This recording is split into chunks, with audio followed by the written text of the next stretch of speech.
The first major theme that the source material pulls out is all about the individual. It argues that certain teachings are specifically designed to systematically and completely tear down a person's defenses. And this whole analysis really kicks off with one of the most famous verses there is, from Matthew. The instruction here is crystal clear: resist, not evil. And if someone hits you, you turn the other also. Now, to really make its point about this philosophy of non-resistance, the source material draws this really striking parallel to a biological condition. It's a powerful way to frame the argument. And that leads us to a term that the source actually coined itself: spiritual aids. The argument is that if you take these teachings literally, they're meant to completely deactivate a person's natural defenses against evil, leaving them vulnerable in a way the source compares to having a compromised immune system. So, you might be wondering, how does this actually play out? Well, the source claims this deactivation of your defenses happens across the board. It argues you're left wide open to spiritual abuse by not resisting evil, to physical abuse by turning the other cheek, and, hey, even to financial abuse. But the analysis doesn't stop there. It continues with an even more provocative passage from the book of Matthew. The source sees this as another direct attack on an individual's physical wholeness. After a whole discussion about marriage, the text says, "There be eunuchs which have made themselves eunuchs for the kingdom of heaven's sake." And the source's interpretation of this is, well, it's starkly literal. It argues this isn't some metaphor, it's a direct command for self-castration, given right after the disciples asked about marriage. And the source also points out something it finds deeply disturbing. This passage is immediately followed by an account of the character touching little children. Okay, so from attacking the individual, the analysis then zooms out to the family unit. The source argues that these teachings also contain a direct command to tear apart this core social structure.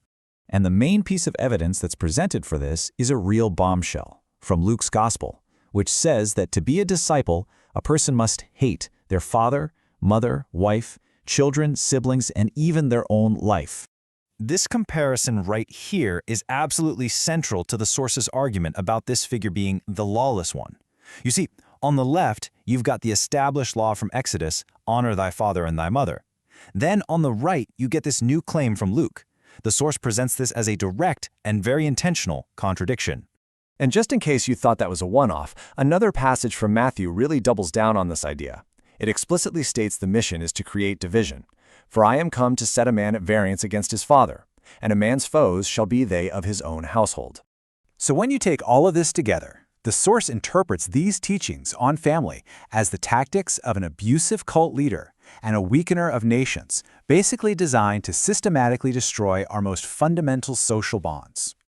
And that brings us to the final theme, resuming out again, from the individual and the family to society as a whole. The argument here is that these teachings literally provide a blueprint for total societal breakdown. The source points to a passage in Luke as basically a direct statement of intent. Suppose ye that I am come to give peace on earth? I tell you, nay, but rather division. In this analysis, this is seen as a completely unambiguous mission to promote conflict over peace. And then, of course, there's the incredibly well-known teaching from Matthew, judge not, that ye be not judged. Now, this is often seen as a call for humility, right? But the source material sees this command as a grave, grave threat to social order. So why? Because the source argues that a society that refuses to judge right from wrong will inevitably just decay into chaos. It claims this command is designed to create non-thinking automatons who will just accept any evil action without question. And in this view, judging others is actually a vital function for removing the bad apples and keeping society strong and cohesive. This whole idea of societal decay is then applied to a really famous parable. But the source critically reframes it as the parable of the bad shepherd, to illustrate what it sees as a model for completely irresponsible leadership. So in the parable, a shepherd has 100 sheep. The source argues that when just one of them goes missing, the shepherd does something totally irresponsible. He leaves these 99 sheep completely alone in the wilderness, making them sitting ducks for predators. And all of this risk, the source claims, is for the sake of this single lost sheep.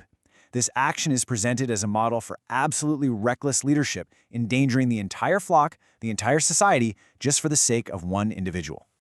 Okay, so let's pull all these threads together now. Let's synthesize these arguments into the source's big, overarching conclusion. So here it is, the source's ultimate thesis.